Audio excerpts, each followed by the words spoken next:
Praise the Lord, जय मसीह की।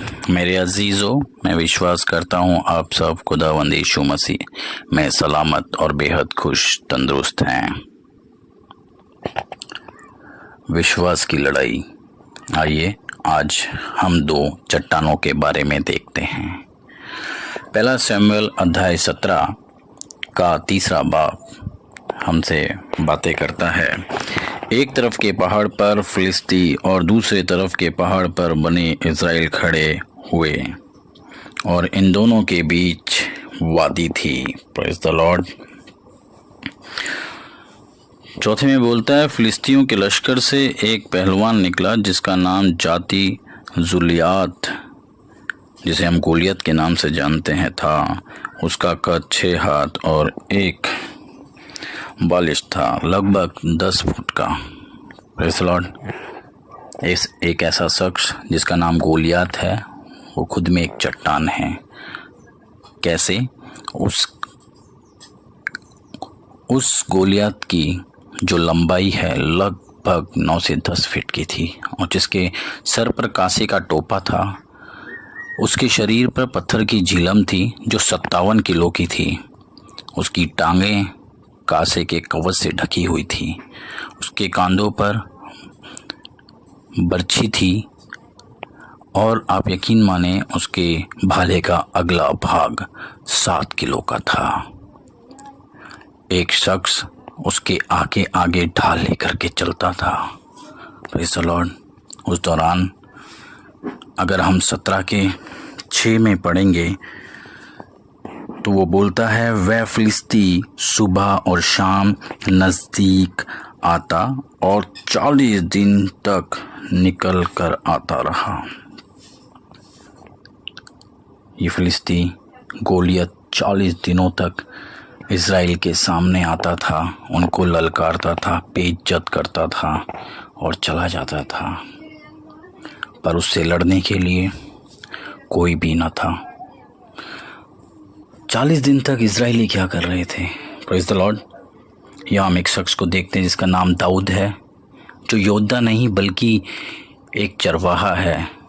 और वो 32 में बोलता है, दाऊद ने शाऊल से कहा कि उस शख्स की वजह से किसी का दिल ना घबराए, तेरा खादिम जाकर उस फिलिस्तीनी से लड़ेगा। Praise the Lord. दाऊद बोलता है कि मैं उससे लड़ूंगा। ये दाऊद कोई योद्धा नहीं है, अस्त्र शस्त्र तलवारों और भालों को चलाने वाला नहीं है, बल्कि एक सरल सा चरवाहा है। अगर हम 33 में पढ़ेंगे तो शाऊल ने दाऊद से कहा कि तू इस काबिल नहीं कि उस फलिस्तीनी से लड़े, उसके सामने जाए, क्योंकि तू महज लड़का है। Praise the Lord. और दाऊद जवाब देता है, अगर आप 17 का 36 पढ़ेंगे, तेरा खादिम ने शेर और रीछ दोनों को जान से मारा, इसीलिए ये नाम खातून फिलिस्तीनी उनमें से एक की तरह होगा, इसलिए कि उसने जिंदा खुदा की फौज की बेइज्जती की है, उसको ललकारा है। दाऊद ने कहा, खुदावंद ने मुझे शेर और रीछ के पंजे से बचाया, वही मुझको इस फिलिस्ती के हाथ से भी बचाएगा। शाऊल ने दाऊद से कहा, जा, खुदावंद तेरे साथ रहे। तब शाऊल 17 के 38 में हम देखते हैं कि शाऊल तमाम उन चीज़ों से जो एक रणभूमि में, एक जंग के मैदान में इस्तेमाल की जाते हैं, उससे दाऊद को नवाजता है।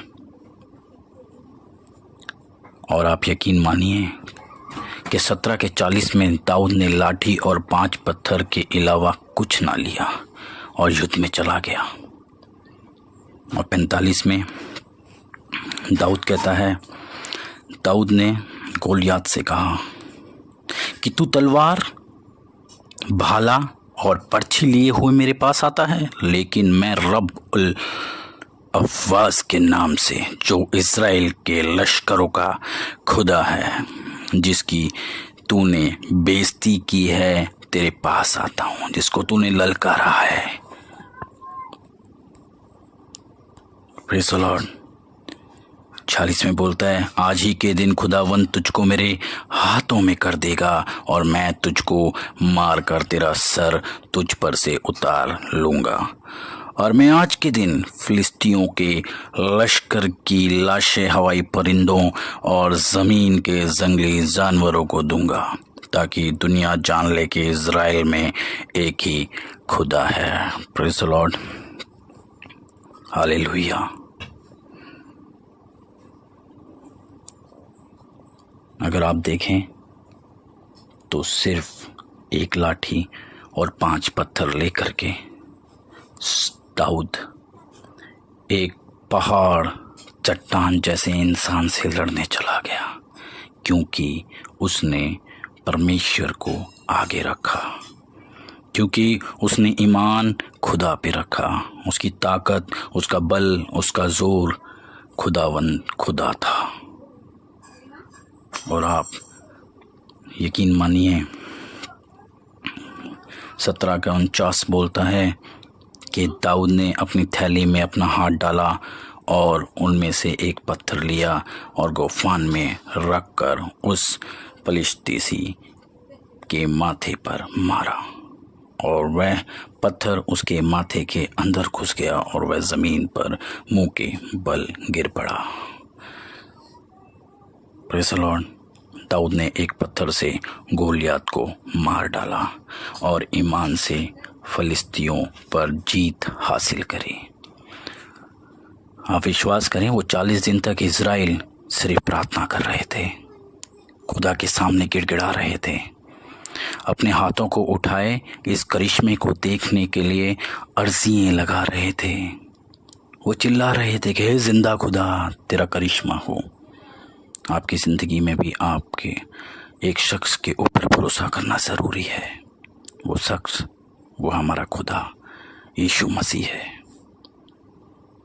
आज हमें भी खुदा को पहले रखते हुए अपने हालातों पर विजय होना ज़रूरी है। आइए आप सब अपनी ज़िंदगी में पहले खुदावंद खुदा को रखें, ताकि हर एक हालात को दाऊद की तरह, हर एक हालातों पर दाऊद की तरह आप सब विजयी हों।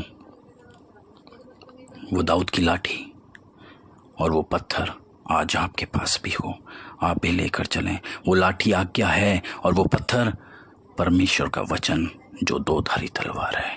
शैतान के ऊपर इस 2-धारी तलवार से आप हमला करें, बेशक हालात कितने बुरे क्यों ना हो। जब आप ईमान रखोगे तो खुदा हर हालातों को आपके हाथ कर देगा, उन पर आपको फतेहमंद करेगा। आप भी अपनी दुआओं और ईमान के बल पर अपनी परेशानियों को मार गिराओगे और अपने हालातों पर फतेहमंद होगे। होने दे, हमारी दुआ है खुदा।